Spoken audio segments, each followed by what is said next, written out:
and welcome to the Illustrator Creative Challenge. I'm your host, Kladi, and I'm very happy to be here with you today for this challenge number 3. But let me go ahead and refresh the chat because it looks like I cannot see any chat right now on Behance. I want to make sure to say hi to everybody here. Let me go ahead and see who is hanging out with me right now in the chat. I can see Aaron Cohen, Suzanne, Wade Acuff in the chat. Thank you so much, Wade, for being here. And as usual, sharing all the useful links here. Steve, ciao, nice to see you. Salve, so much Italian here. Bernadette, Franco Paul, thank you so much. Stony, let me know where you're tuning in from today. If you've been following along, we are on challenge number 3. Isn't that exciting? We're moving on with these lovely challenges. But if you have no idea what I'm talking about, there's not a problem, because I'm going to show you right away what these wonderful challenges are all about. And of course, as I say here at Adobe Live, is always a safe space to learn new skill and sharpen your technique. So, if you are a pro or if you're just starting, this is the perfect place to get started. So let me jump real quick into my machine and make sure that I can share with you all the wonderful landing page. If you have joined the stream before, you'll know that the landing page is one of the most useful place where you can get informations about the stream. And of course, here the link is behance.net/challenge/illustrator. Wade has already placed a link in the chat. And again, if you're watching from YouTube, I can see the little chat coming out and moving in the background in YouTube. I cannot read your messages. So make sure to head on b.net/live to watch me live and make sure that I answer your questions while we get going. So talking about question, I can see Bernadette saying, watching from Bonnie, Scotland. And we have also Biola in the house. Nice to see you. Where else? Postcard. Aaron is saying Postcard is my favorite print product. Yes. So what is he talking about? Right. If you do scroll down on this page, we will know that Aaron is talking about the challenge number 3, photo postcards. So today we have unveiled this new challenge that we're going to be working on together. I'm going to show you, and we're going to be learning together how to create really cool photo postcard that you can use as a template. Remember, we are working on the concept of a gift shop. That's my concept. For you, it can be any shop, but I think that photo postcards are a sort of material that are pretty useful, no matter what, if you have a shop or not. They can also be a great way to share some love and create a very tailored and personal message for your family and friends. So before we jump on into Illustrator and we get going, there are 2 more things that I want to show you. One, get the starter file, because there is a gift for you coming up right away. If you click on the Get Started button, you will be taken into this wonderful link, which has the Kladi 03 challenge photo postcard. You can copy it to your work. That will add it into your library, or simply click on the file and then download to make sure to download your Illustrator file, and then you can open it on Illustrator. And as usual, Wade Acuff has been wonderful and already shared the link. So that's another thing that you can do. Just click on the link on behance.net/live in order to have the template ready to go. If I'm going too fast and you just want to chill and you do not want to take part right now, don't worry. This is going to be on a replay, so you can just sit back, relax, watch, and then do the work in your own time. Bill is saying, I mistakenly saved over my day 1 challenge, so I'm taking time to be mad at myself. Oh no, but don't worry. And that's another thing to mention, Biola. It's very useful to save your document as a cloud document. And I'm going to just grab a glass of water real quick before I tell you why. Actually, today I'll show you how to save your document as a cloud document.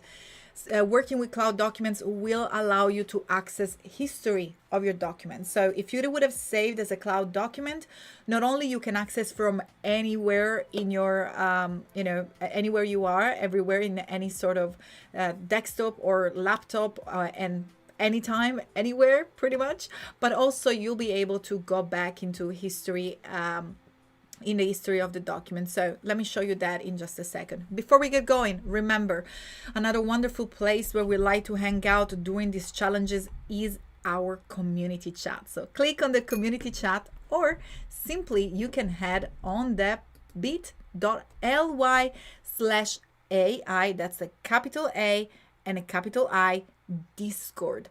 This will take you to an invitation to join our Discord channel. Let me challenge channel. Let me just jump back into my screen so I can show you how does it look like. Here it is. So our Discord is our server where you can share your work. Here it is, we found it.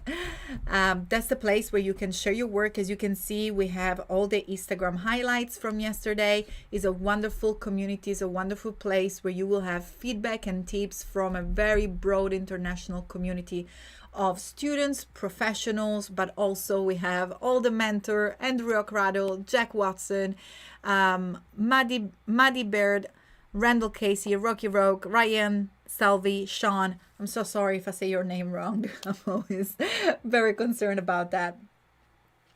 And I want to see what's going on in the chat. Annika said, oh my God, Kladi screen has my face on it.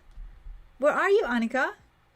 Is it here? Yes, that's you. I can see you. I haven't read the messages. I'm so bad. I'm running so behind.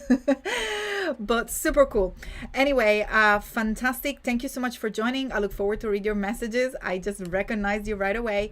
And in order to get your work reviewed, the channel in which you are supposed to share your work is the challenge channel. Just right here above my head. Just right there. And I'll show you at the end of the stream how to get there. But hopefully by now, everybody has got your starter file and is ready to get to work. So let's open Illustrator, and this is the gift. Are you ready? Create a template for you to use for your postcard. And if you zoom in, you know that it's made with love. So of course you can delete and you can change anything you want. All the elements of the photo postcard back are under the text layer. That's something that you might want also go and explore. The layers panel, usually located on the right side of your workspace. You can bring it up in two ways, either by clicking on the workspace switcher and then making sure that you select essential and reset essential, so the layers panel will be here on the right, or for whatever reason, if you do not see it on your in your interface, simply click under window. The window menu is the place where all the panels live. So if you ever hear me talking about any particular panel that you don't see, just go ahead and choose window and you'll be able to bring up any panel. The layer panels is there as well. Before we jump into further work, I want to show you the sort of final products, what we're going to be working to. So I've created 3 different postcards. One is more personal with a lovely bird. If you have already joined one of my Leica Pro video editing, you probably met little Bert or Bertuccino for friends. Is there a photo of me and Bert hanging out in the northwest here in the UK? Or we have a photo of these beautiful little ponies in Eaton Park, which is a park located just a stone away. Throw a stone away? I don't know. I am British now, but I still need to catch on this British way of saying things. But Eaton Park is a park that is basically 5 minutes from my house. Debbie Bert is fab. Yes, it's an absolutely lovely dog. And then also a photo in Abbey Village. So we can create a personal postcards with your own photos, or photos that I also took this photo of Abbey Village, but it's more like a landscape, or again, another subject. If you maybe just want to send share your love, send it to your family, or of course you can use it just to promote your product and your services. But let me show you how to build up these templates, and also how can you work and use them again by changing these images. So for example, if we already create, Carol is saying, what would an Italian sound like with a British accent? Well, you have it. And I'm actually Italian British since yesterday, so everything is even more awkward right now. And Stony saying, I think is a stone's throw away. See, we're learning. Thank you so much, everybody. But anyway, let's get started. What we're going to be also achieving today, which is, I think, super cool, is when we're going to create this template, I'm also going to show you how once you have a photo and the template is done, if you change your mind or maybe you want to use it again, all you have to do is to head to the window menu and then to your links panel. So go ahead and open up your links panels because we're going to be using that today. And by clicking on the relink button, you will be able to access your libraries and your photos, and you will just simply replace the photo. So as you can see, I replaced the two ponies with a photo of Leuca, my hometown in Italy. And all I have to do here is to then, place is called Santa Maria. Let me see, Di Leuca, that's the entire name, and I want to bring it all so you can see how you can edit the text and then just simply make it smaller. But your point is that you can actually use them over and over again with different images and different instances. But let's get on creating, and then we can move on and show how to also reuse it. I just wanted to like get you excited about all this cool stuff. Alex Lazarus in the chat. Nice to see you. I wanted to say hello in Greek, but I don't know how to say that. Again, the majority of the things that I know to say in Greek are all about food. So souvlaki, zaganaki, and I don't know. That's it. Efkaristo and parakalo. But let me know in the chat how to say yasu. Yasu. Perfect. Thank you so much. We got that covered as well. Right. So let's get started. As I say, first thing, let's grab on those layers panel there. Again, choose window, then layers if you do not find the layer panel in your workspace. And as you can see, I've split nice and organized your layers into text, graphics, and photo. This is going to help you to build a hierarchy in terms of what the content is going to go. Text always on top because the order of your layer stack matter.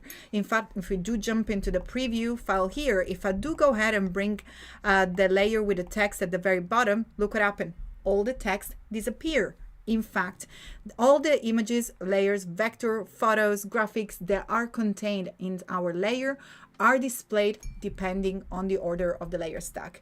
Layers and content displayed and located above will be on top of the one displayed below. So make sure to organize your layer correctly. And if you want to create a new layer, all you have to do is to click on the plus icon at the bottom of the layers panel. I'm going to create a new layer, which I'm going to call overlay, because I also want to show you the power of adding some effects to your photo. You do not necessarily need to go into Photoshop. We can add some cool stuff inside Illustrator as well. Kimberly says, I always use layers. It helps me organize my artwork. Fantastic. Very well said. Anika is here early. Yes, she is. We look forward to your stream, Anika. I had a blast following your work. But let's get started. So I will start by bringing in the photo. So make sure to select the right layer and then hit the shortcut Shift Command P. There will be Shift Control P if you're working on a Windows machine, and that will open up a dialog box that will allow you to browse your folder and choose an image of your choice. What should we do? Let me know. Should we do... I'm going to start with the one with the ponies, and then what should we do? The park or bird? Chat, let me know. I'm actually going to give you like 3 seconds to work on the first one. Should we do the horses, bird, or the park? I know that there is a little bit of a delay, but maybe I can afford just like a few seconds. I'm just going to go with the first three of the choice. Should we do bird? Everyone wants bird. Fantastic. So let's bring in the photo of me and bird. Yay! Fantastic. Let's go ahead and select Bert and Kladi's photo and click on place. As you can see, the photo is now loaded inside my little selector. Merv is asking, is this a live broadcast? Yes, here it is. Hi Merv, I read your message. And once the image is there loaded in your selector, click and drag in order to place it. Now, another cool thing of working with this image is actually something that I wanted to show you. How do we work with an image that is portrait, and our postcard, it looks like, is a landscape? Well, let's go ahead and select the artboard tool, either by clicking on the artboard tool from the toolbar, or simply using the shift command I believe. Oh, I forgot a shortcut. Kladi is all about shortcuts. Shift O is just Shift O shortcut in order to access the artboard tool. And then all you have to do is to click on the artboard that you would like to edit. In this case, I'm going to leave that there because we might have time to do a landscape as well. But then hold the Option key and drag to create a copy. Then we can head to the Properties panel and change the artboard from landscape to portrait, or simply hit the return key. And again, here you can also change the orientation to portrait, just like so. Then what I did previously, in order to give, like, you can either use the postcard as it is, but it looks like, you know, my face and Bert's little face is getting cut. You can see that by heading under view and then trim view. You'll see that our faces are getting chopped out. So let's go back and delete the trim view and just simply hold shift to and drag one of the corner of a bounding box to shrink that image proportionally, so we know that now we fit nice and neatly. And let's create a sort of a frame. I'm kind of fond of those arches, Alex. I think that we use it together to frame photo during the editorial stream as well. To do so, here simply press the letter M on your keyboard and go ahead and click and drag to create a rectangle. All we have to do now, as you can see, we have this little corner widget appearing, is press the letter A on your keyboard to activate the direct selection tool. It will allow you to select specific area or point inside your images or graphics. Click on the first top and then on the other top corner and click inward, and as you can see, our arch is pretty much already there. I'm going to zoom out. If you do not do that, if you don't select just the top one, all of them will be shrinking. Now let's go ahead and click and drag over the photo and the graphic, making sure that the photo is below. That's why I also organize my layers up properly. I use the Control 7 on Windows, that's Command 7 on a Mac, in order to create a mask. As you can see, a bit of the image there is not showing up. That's not a problem. Simply double click on the image and you'll be able to move it, resize it, and do whatever you want. I'm going to go ahead and create another rectangle to use as a background, and then press the letter I and select any color from your image with the eyedropper tool, and use the shortcut Command Shift left bracket to bring it to the back. Now, how did I create that text that goes above the shape? Well, there are different ways of doing so. What I'm going to do is use the curvature tool, which is the curvature pen tool. So click once, and then let's start and move around the curve of the arch by clicking once, and then I'm going to go ahead and click on a second time, and as you can see, it seems like it's a straight line, but as soon as I move over, we do see the curvature starting, and then I'm going to click once more to create the path. You'll see that allows you to create even more point, but if you're done, all we need is the little arch. Press the escape key and that will break your selection there. Fantastic. Now let's go ahead and head to the toolbar, click and hold on the type tool in order to access type on a path tool, and all you have to do is to simply click on the little path in order to place the text on the path. Now I'm going to just should we just call it Bert? Now I call it Bertuccino. So that's like in a bit of Italian way of distorting his name, bless him. And then all you have to do is to select your text, head to the character options, and you can select any sort of text that you want here. Let's see, I had quite a cute one selected before. Let's see if I can go ahead and remember what it was so I can share it with you. Let's go into the previous document. I think I use one called Memoriam Pro, part of the amazing Adobe font library. So if we had a Memoriam Pro, here it is. Now make sure to head under type, change font case, and use title case, because otherwise it was all capital. We can also change the size just like so, and you will see that once you start to change the size, it will also move around on our arch. We can also click on the fill control and change the color of the text, and then you can resize it and change the size as much as you want.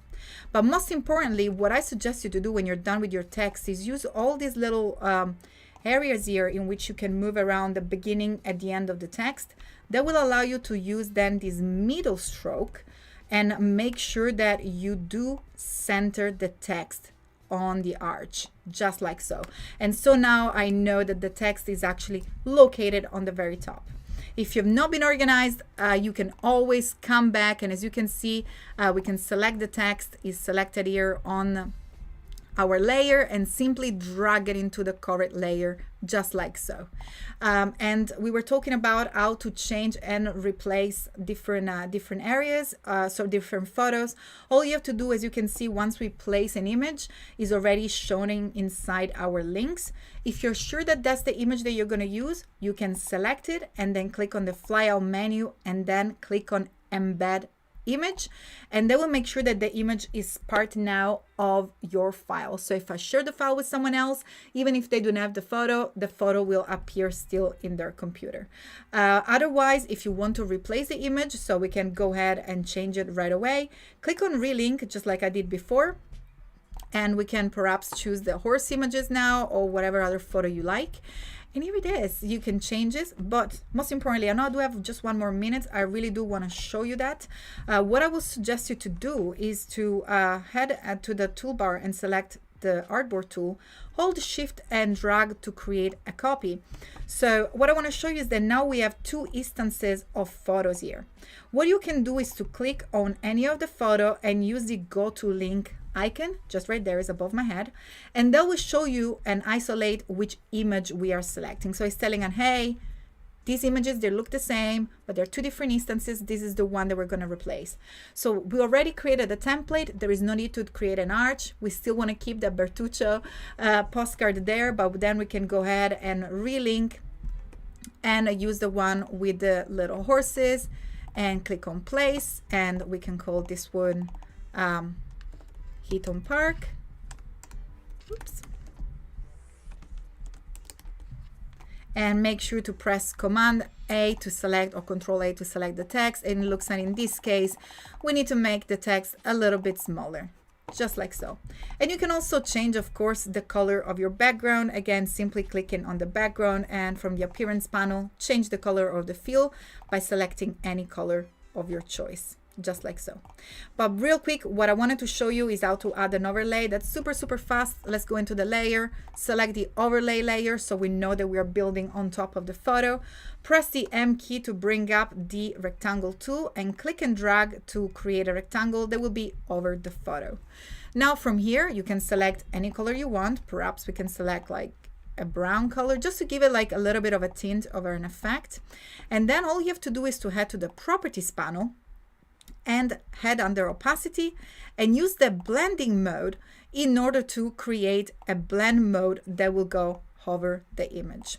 So in this case, we actually have the graphic which is underneath the photo. So perhaps I will have to make sure that the image sits just above the photo because it is a cutout. There is another way in which we can do that, which is to include our layer inside the mask. Let me do that real quick. So Command C to copy, then delete, and let's double click on the clipping mask here, and we can go ahead and paste it. And as you can see, it's still pasted here. Just drag it above the photo, just like so. So as you can see, the order of the layer stack is very important. We can hide the one that is on top and just select this one inside the box. And again, with the opacity, also make sure that, you know, it's just a light effects. We do not want to distort the image too much. But again, remember, you can also always select any sort of assets from inside the layers panel, which I think is super cool. And here it is. So have fun and create more graphics, postcards. I look forward to see yours. Make sure to submit it both on Discord and on Behance, and make sure to export your file with a bleed. But unfortunately, it's time to say goodbye. So for today, that's it. Don't forget that tomorrow we're going to be together, and stay tuned because we have Annika and Alex, and I'm sure it's going to be a blast. So thank you so much, everybody. Make sure to submit your work, and I will catch you tomorrow with challenge number 4. Stay tuned for more fun here at Adobe Live. Bye, everybody.